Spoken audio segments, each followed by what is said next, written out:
आत्मा का आधार तो केवल ज्ञान है। उस ज्ञान सत्ता चेतन को आप किसी वर्ग और वर्ग में बांट नहीं सकते हैं। इस प्रसंग कबीरदेव ने कहा कि हिंदू तुरुक की बूढ़ा बाड़ा, नारी पुरुष मिली करहूं बिचारा। जो चेतन सत्ता है वो हिंदू है कि मुसलमान है, स्त्री है कि पुरुष है, बूढ़ा है कि जवान है, काला है कि गोरा है, क्या कहोगे उसको? काला गोरा नहीं कह सकते हो। ये संपूर्ण संकुचित धारणाओं से ऊपर अस्तित्व है उस चेतन का। प्राचीन ऋषि ने भी कहा कि न स्त्री न पमानेश न चैवायं नपुंसकः जज्जत शरीर मादत्ते तेन तेन सुज्यते। न स्त्रीलिंग है, न पुल्लिंग है, न उभयलिंग। आत्मा केवल ज्ञान सत्ता है। अब दोनों पक्ष के नियम को, दोनों की परिभाषा को, दोनों की पहचान लेकर के विचार करो। जब सबके शरीर में मिट्टी पानी आग हवा है तो उसमें सवर्ण कौन है, असवर्ण कौन है? सबके अंदर में जो चेतन आत्मा है वो ज्ञान सत्ता है, तो कौन छोटा और कौन बड़ा है? फिर 6 लोग पैर के नीचे रौंदे क्यों गए? 6 लोग उसी रामायण में कि जे बरनाधम, यहां 13 लोग है क्या? 100 लोग तो धैर्य धारण के रखना, पहला मुकदम आप ही पर है। जे बरनाधम तेली कुम्हारा। जे बरनाधम कौन है भाई? पहली चोट पर तेली आ गया बेचारा। जे बरनाधम तेली कुम्हार स्वपच किरात कोल कलवार।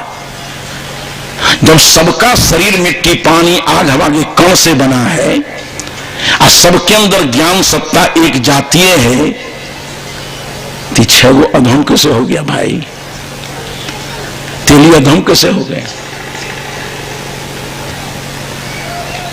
कितनी बड़ी सरांध हमारे चिंतन में है। इतना उपयोगी आदमी को जो दिन भर आज मशीन और जो कुछ भी हो जाए सुविधा। एक जमाना था जब कोल्हू में तोड़ी दे करके बेचारा बैल की आंख में पट्टी बांध करके घुमाते घुमाते घुमाते दिन भर में एक आध शेर। इतनी कठोर मेहनत करके तेल को, त्योड़ी को पेड़ करके तेल और घर घर पहुंचाना ना, ऐसे उपयोगी आदमी को अधम कहना अधमता है कि नहीं? उस वर्णवादी आदमी से पूछा जा सकता है कि तेली अधम है का है? कोई अन्याय तो किया नहीं, केवल तोरी को पेड़ करके तेल निकाल दिया। कौन अन्याय किया? अब उस तोरी के तेल को तुम व्यंजन बना करके भीतर भी देते हो, शरीर में मर्दन भी करते हो। हरे कृतज्ञ आदमी, बाहर तेल भीतर तेल, तयो तेली धकेल। कैसी व्यवस्था है समाज की? और ये सरांध, इसलिए महात्मा गांधी ने कहा था, मेरे देश के लोगों इतनी सावधानी से जियो कि तुम्हारा शरीर सड़ने नहीं पाए, तुम्हारा शरीर रोगग्रस्त नहीं हो। ये शरीर सावधिक कितनी ही हिफाजत से रखोगे। तो कबीरदेव ने कहा है कि एक एक दिन या ही गति सबकी, क्या राव क्या दीना हो, कोटि यतन करो यातन के अंतवस्था धूरी। बहुत हिफाजत से रखेंगे, निरोग रहेगा, फिर भी तो निश्चित अवधि के बाद इसको मिट्टी में विलीन हो जाना है। कोशिश करो कि तुम्हारा शरीर भी रोगी नहीं हो, शरीर सड़ने नहीं पाए। कदाचित ये सड़ गल जाए। मेरे प्यारे लोगों, विचार को नहीं सड़ने देना। अगर विचार हमारा सड़ गया तो हजारों साल तक आदमी को सड़ाता रहेगा, सड़ा रहा है। आज किसी का विचार सड़ गया कि तेली अधम है, आज भी सरांध लोगों के दिमाग में है। एक दिन मैं अपने आश्रम से चला जा रहा था बैलगाड़ी से, गाड़ीवान था, रामा नाम था उसका, गाड़ी चलाते चला जा रहा है। हमसे कहता है कि साहब लौट जाइए। हम कहे तुमको पता है कि जहां हम जा रहे हैं हजारों आंखें इधर टंगी होगी। अब लड़का समझाने लगा हमको, देखिए सड़ांध उसके दिमाग में है। कभी सड़ा हुआ विचार का आदमी ये बात कहा, उस सड़ांध उसके दिमाग में अभी भी है। हमसे कहता है कि साहब लौट जाइए। हम कहा है कहा गाड़ी नहीं मिलेगी, हमको 2 घंटे बिफोर हम चले, हम नहीं मिलेगी। तुम कैसे जानते हो, चलो भराओ। अब वो अड़ गया एकदम कि यकीन कीजिए गाड़ी नहीं मिलेगी। हम कह रहे तुम कैसे जान गया गाड़ी नहीं मिलेगी? कहा कि हे बस सड़क पर सुनर साव खड़ा भेल छे। मैंने सुनर साव को देख लिए यात्रा बिगड़ गई, गाड़ी बिफोरे चली जाएगी आज। सड़ गया कि नहीं आदमी का दिमाग? हम के बेटा बढ़ाओ, किसी एक आदमी के सड़े हुए चिंतन का परिणाम है, बढ़ाओ। वो बेचारा छूत नहीं। यहां जोशी बहुत होता है आदमी। गाड़ी को बढ़ाते हुए सुनर साव के पास गया तो कहता है कि हे हो सुनर साव, कंटा हंसो। हम क्या रे, बिना कारण हंसने के लिए काहे कहते हो? कल के दांत देखबे नहीं तो बीग में कट जेते। हम के देह छे सुनर साव के दांत छे ढलाई झाके। इतनी सड़ी हुई धारणा हमारी है कि एक आदमी का विचार सड़ा कि तेली अधम होता है। समाज पर जो जातिवाद का छूत अछूतवाद का कलंक है, आज आदमी से आदमी घृणा करता है। मानवतावादी सिद्धांत के नायक, मानवता के दृढ़तर प्राण सदगुरु कबीर को यह बात तो बहुत खल गई। आदमी आदमी को अपमान करे, आदमी आदमी को अछूत कहे, ये बात कम से कम मानवता के प्राण सदगुरु कबीर को बर्दाश्त नहीं है। ऐसे कहने वाले वर्ग वर्णवादी नीति के समर्थक के लोगों को कबीर साहब ने लेबोरेटरी में ले जाते हैं, प्रयोगशाला में। अब प्रयोग करके बताते हैं कि भाई एक ही त्वचा, हाड़ मलमूत्र, एक रुधिर, एक गूदा, एक बुन से शीश रची है, को ब्राह्मण को शूद्र। प्रश्नवाचक है। तब तो निर्णय करे कबीरदेव ने कहा कि एक ही त्वचा शरीर भाग, एक ही त्वचा हाड़ मलमूत्र, एक रुधिर, एक गूदा, एक बुन से सृष्टि रची है। वर्ग वर्णवादी नीति के समर्थक को कबीर साहब का प्रश्न है, को ब्राह्मण को शूद्र। 613 वर्ष हो गए, आज तक दुनिया किसी कोने से उत्तर नहीं आया इसका। कबीर साहब का एक एक प्रश्न यहां के तमाम बुद्धिमानों को अनुत्तरित करके रख देता है। जीवन को केवल समझने से ये जो छूत अछूत बात है, ये कलंक मानवता पर से चला जाए। केवल जीवन को समझिए, अगर ठीक रामायण पढ़ते हैं तब। कुंभकार अछूत कैसे हो गया? अधम, जिसकी कला मिट्टी के ढेले पर उतर जाती है, अभी उतरी है। सब कोई जानता है कि मिट्टी है, वो मिट्टी का ढेला खेत में गड़क रहा होगा 15 दिन पहले, वहां से कुंभकार लाया, पानी गिराया उस पर, पानी मिट्टी में फूल करके तैयार है, लात से उसको गूंथते गूंथते सब दशा कर दिया। बांस काट करके पट्टी बनाया, डोरी लाया, घास का एक नक्शा बनाया, और उसमें उस पट्टी को, उस डोरी को लपेट करके आंख में, कान, मुंह, नाक बना दिया। बाजार से कुछ रंग अबीर लाया। उस कलाकार की कला से वो मिट्टी, पानी, डोरी, खड़, रंग वगैरह मां भगवती का रूप ले ली, काली बन गया और भेड़ बकरा खाने लगा। अब उसके सामने आप कहते हो तुम्हें वो माता चपिता, तुम्हें दिमाग का फीता ढीला है क्या? तो जिसके कला उतरने से मिट्टी में देवत्व आ गया, कुंभकार अछूत काहे को हो गया भाई?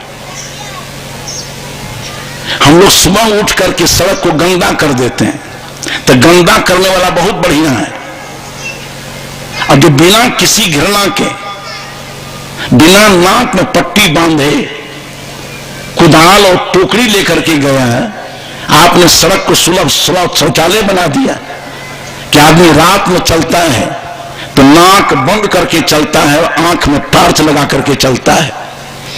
उस समाज का उपयोगी आदमी बिना कोई घृणा के कुदाल और टोकरी लिया, पैखाना को साफ कर दिया। जिसके परिश्रम से, जिसकी सेवा से सड़क एक मंदिर का रूप ले लेती है, आदमी रात में नाक, आंख बंद करके और नाक खोल कर चलता है। इतना उपयोगी आदमी को कैसे अधम कह दिया। अब एक तंतुबाएं है बेचारा, कपड़ा बिनने वाला, वो कुआं पर नहीं चढ़ेगा, मंदिर में जाएगा तो भगवान पीला हो जाएगा, ओम भगवत तत्सवितुर का मंत्री अछूत हो जाएगा। वो कोई अपराध नहीं किया है, रूई को धुन धान करके, रूई पुन्नी बना करके कपड़ा बना दिया। अब उसके बनाए हुए कपड़े को पहन करके आप पटना के चौराहे पर चमकते हो, तो कपड़ा पहनने वाला हो गया बढ़िया, अब जो कपड़ा बनाने वाला हो गया घटिया। ये न्याय है कि घनघोर अन्याय है?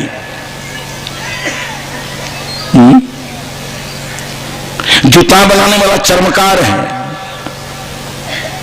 जरा सा डॉक्टर संपूर्णानंद जी की मूर्ति का अनावरण कर दिया देश के प्रधानमंत्री जगजीवन राम। ये वर्ण परंपरा की कलंक लोगों ने कहा कि मूर्ति छुई गई। आपको पता होगा इतने मर्माहत हुए जगजीवन राम जी कि कहा तमाम हरिजनों को लेकर आप हम ईसाई हो जाएंगे, इस्लाम हो जाएंगे। हम तहलका मच गया था एक बार। जगजीवन राम ने मूर्ति का अनावरण कर दिया तो कहा कि मूर्ति छुई गई, तमाम पवित्र नदियों से पानी आया, उसका प्रक्षालन हुआ, प्राण प्रतिष्ठा हुई फिर से। तो जगजीवन राम तो बेचारा कभी किसी का बैल गधा छीला नहीं, जूता चमड़ा बनाया नहीं, जिंदगी भर उसकी राजनीति में जिंदगी बीत गई। अगर कदाचित चमार जूता बनाइए दिया, अरे कृतज्ञ आदमी, तो उसी जूता को पहन करके जूता चौराहा पर चमकते हो, बाबू साहब हैं, और जूता बनाने वाला हो गया घटिया। ये अन्न पैदा करने वाला आदमी हो गया तृतीय श्रेणी का, कृषि गौरक्ष वाणिज्यम वश्य कर्म स्वभावजम। अन्न पैदा करने वाला, गौ पैदा पालने वाला, भैंस पालने वाला, अन्न पैदा करने वाला, दूध दही बनाने वाला तृतीय श्रेणी का। जब गेहूं जौ धान गेहूं तैयार होकर के खलिहान में आया, और है मन्ना बोरा लेकर के जो अगों ले लिया मुफ्त का माल, वो हो गया उत्तम, और पैदा करने वाला हो गया अधम। ये देश आज नहीं करवट ले लेगा। जहां उत्पादक घटिया होगा, जहां उपभोक्ता बढ़िया होगा, वो देश की व्यवस्था नहीं चलेगी। इस प्रसंग से आप समझिए, कोढ़ को दूर कीजिए, जीवन को समझ लेने से कोढ़ दूर हो जाएगा। सबका बाह्य शरीर मिट्टी पानी आग हवा है, शरीर दृष्टि एक जातीय है, और सबकी आत्मा ज्ञान स्वरूपा है, इसलिए आत्मदृष्टि हम एक जातीय है, मानव समान है, कोई ऊंच नहीं है, कोई नीच नहीं है। एक आदमी का विचार सड़ा, हमारा विचार इतनी सरांध लिए हुए है। एक दिन एक आदमी मंच पर बैठा हुआ था, उधर से परंपरा का मारा हुआ आदमी आया, अब मंचासीन व्यक्ति को कहता है कि कौन जात हो तुम? ये बड़ा खतरनाक है, कौन जात हो? इनमें हमको भी गिर गया एक आदमी। सन 81 की बात है, हम साधु ब्रह्मचारी को लेकर के स्टेशन में बैठे हैं, गाड़ी की प्रतीक्षा में अखबार पढ़ रहे थे, एक आदमी इधर से आया, तो हमसे कहता है कि आप कौन हैं? हमके चंद झंझट शुरू हो गए। हमके कैसे लगते हैं? हमके आदमी तरह लगते हैं क्या? नहीं, आदमी तरह लगते हैं। मुझे कौन पूछते हो? साधु की तरह लगते हैं हमके, तो समझो हम साधु हैं। तो कौन काहे कहते हो? तो पूछता है कौन साधु हैं हम? क्या कौन उपाय करवे हम? सिलेबिया चिपचर का। ये कौन बड़ा खतरनाक है। तो मंच पर जो बैठा हुआ आदमी था, वो परंपरा का मारा हुआ आदमी आया और मंचासीन व्यक्ति को कहता है कि तुम कौन जात हो? और कबीर विचार मैंडेट बेचारा एकदम जीता जागता सजग चेतना उसकी। उस मंचासीन व्यक्ति को कहा कि कौन जात हो? ये कुत्ता लेटा हुआ था, कहा कि वो कौन जात है?